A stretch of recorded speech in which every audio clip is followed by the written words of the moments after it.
Бернард Шоу сказал, что успеха добьется тот, кто скорбит как можно больше людей. Вокруг вас все равно вот аура такая. Ну я не знаю, что это такое сейчас. Ну, не аура, колебания. Колебания.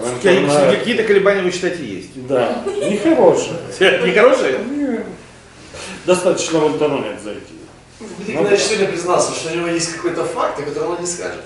Вот. И даже факт, видео некий факт. Вот. И как бы, с одной стороны это факт, но с другой стороны Лидия Геннадьевна пока что разбирается, факт ли это. Знаете, я вам скажу так, я уже говорил в фильме «Операция кандидат наук», что у нас есть Библия, но мы вам ее не покажем. Не покажем. Никогда, да. Потому что какой бы факт, мне бояться нечего. Честному человеку бояться нечего. Я в этом уверен, убежден.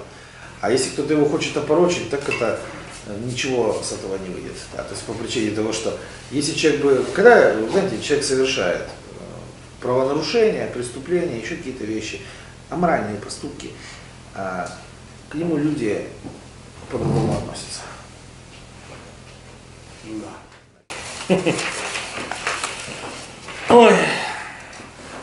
Не слушайте вибрации, слушайте разум. Вибрации. Все, до встречи.